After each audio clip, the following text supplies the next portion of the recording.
Hello friends, എല്ലാവരും സുഖമായി സന്തോഷമായിരിക്കും വിശ്വസിക്കുന്ന അറിയാവുന്നവർക്കും സബ്സ്ക്രൈബ് ചെയ്യുക. നമ്മളിന്ന് ഉണ്ടാക്കാൻ പോകുന്നത് ഏത് ബാച്ചിലേഴ്സിനും ഒന്നും ഉണ്ടാക്കാൻ അറിയാത്ത ഏത് വ്യക്തിക്ക് ഉണ്ടാക്കാൻ പറ്റുന്ന 10 മിനിറ്റ് ഉണ്ടാക്കാൻ പറ്റുന്ന ഈസി ആയ ഒരു ബീഫ് കറിയാണ്. അപ്പോൾ നിങ്ങൾ എല്ലാവരും വീട്ടിൽ ട്രൈ ചെയ്ത് നോക്കുക.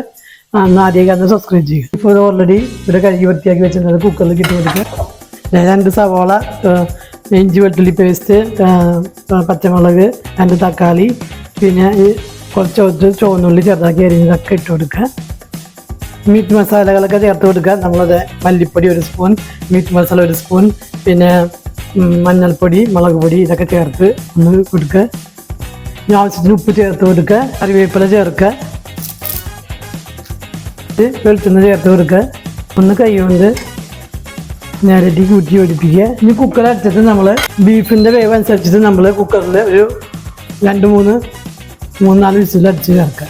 ബീഫൊക്കെ നമ്മൾ കുക്കറിൽ നന്നായിട്ട് വന്നിട്ടുണ്ട്. നമ്മളിതൊരു പാനിലേക്ക് ഇട്ട് കൊടുക്കുക. ഇതിൻ്റെ വെളിച്ചെണ്ണയൊക്കെ ഒന്ന് ഈ വെള്ളമൊക്കെ ഒന്ന് സ്വല്പം കൊണ്ട് വറ്റിയിട്ട് ഒന്ന് വെളിച്ചെണ്ണയൊക്കെ ഒന്ന് തെളിഞ്ഞ് വരാൻ വേണ്ടി 5 മിനിറ്റ് നേരം വേവിക്കും. അപ്പോൾ കറിയിൽ വെളിച്ചെണ്ണയൊക്കെ നന്നായിട്ട് ഈ അത്യാവശ്യം ബീഫിൽ വെള്ളമൊക്കെ വറ്റിയിട്ട് വെളിച്ചെണ്ണയൊക്കെ നന്നായി തെളിഞ്ഞ് വന്ന് നമ്മൾ ഇനി ഏറ്റവും അവസാനം കുരുമുളക് പൊടിയും ഒരു മീറ്റ് മസാലയും 1/2 സ്പൂൺ വെച്ച് ചേർത്ത് കൊടുക്കുക. ഇപ്പം നെയ്യ് ഉണ്ടൊക്കെ ചേർത്ത് കൊടുക്കുക. എൻ്റെ നെയ്യുള്ള കാരണം ചേർത്തില്ലെങ്കിലും കുഴപ്പമൊന്നുമില്ല.